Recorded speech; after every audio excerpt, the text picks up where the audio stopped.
सिद्धेभ्यः। ओम नमः सिद्धेभ्यः। पत्र टिके न जहाँ अधर में गुण रत्नों का गिरिवर हो, कितना विस्मय किसे नहीं हो, जरा देख लो सिरपुर को। देवों के भी देव पार्श्व जिन अंतरिक्ष में शांत रहे, युगों युगों तक दिगंबरों का जिन शासन जयवंत रहे। पूज्य पाद गुरु चरणों में नमोस्तु करते हुए गुरु की वाणी और गुरु के स्वरूप पर आज हम थोड़ा विचार अवश्य करना चाहते हैं। गुरुओं का स्वरूप बताने के लिए सरल भाषा में गुरु की महिमा वर्णी न जाए, गुरु नाम जपो मन वचन काए। यह कहा जाता है गुरु की महिमा का वर्णन कभी किया नहीं जा सकता है, और गुरु की महिमा का जब वर्णन नहीं किया जा सकता है तो मन वचन काय से गुरु का नाम जपा जाता है। लेकिन दुनिया में गुरु बहुत होते हैं, और गुरु बहुत होने के कारण से गुरु कई प्रकार के होते हैं, लेकिन सच्चा गुरु कौन होता है, ये प्रश्न हर समय इस भारत भूमि पर उठता रहा है।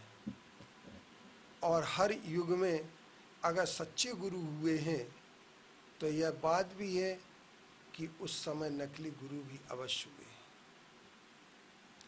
और जब असली और नकली की बात आती रही है तो उस समय एक बात ध्यान रखना, पथ से भ्रष्ट होने वाले भी हुए हैं और अंतिम श्वास तक अपने लक्ष्य पर चलने वाले गुरु भी हुए हैं। जिन्होंने जैन दर्शन की भी यही विडंबना रही है, जैन संस्कृति और समाज के बीच में गुरु हुए हैं। जिन गुरुओं ने मोक्ष मार्ग अपना तय किया है और मोक्ष मार्ग तय करने के बाद जिन्होंने अंतिम श्वास तक अंतिम सल्लेखना समाधि लेकर के अपने लिए हुए इस दीक्षा के संकल्प को थोड़ा भी तोड़ने का प्रयास नहीं किया।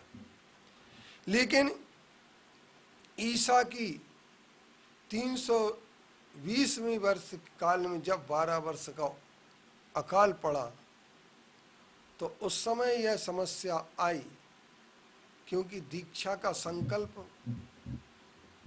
अगर तोड़ने का वहाँ हुआ तो उसी समय वस्त्रधारी हो गए। और इसी समय से एक जैन का एक ही पंथ था, जैन एक नाम था, अरहत पंथ एक ही था।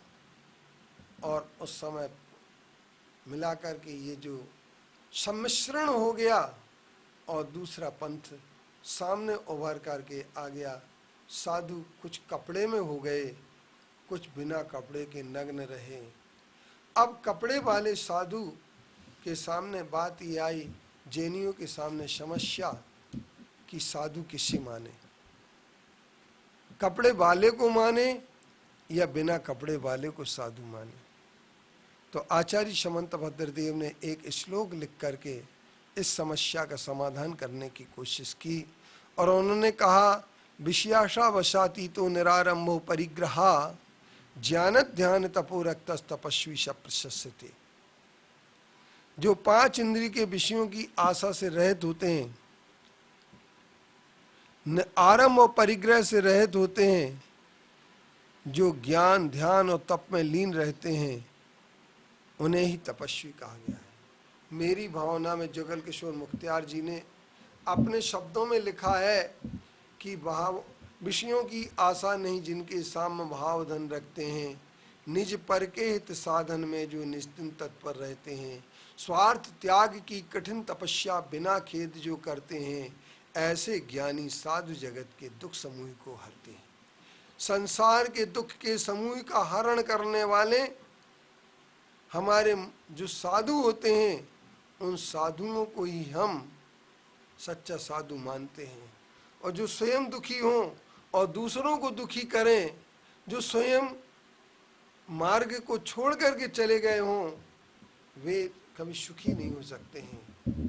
क्योंकि परिग्रह के संदर्भ में एक ही बात कही गई है, जहाँ परिग्रह होता है वहाँ सुख और शांति कभी न हुई है, न होगी और न हो सकती है। क्योंकि फांस तनकसी तन में साले, चाहे लंगोटी का दुख वाले। लंगोटी का दुख जिस प्रकार से दुखी कर देता है,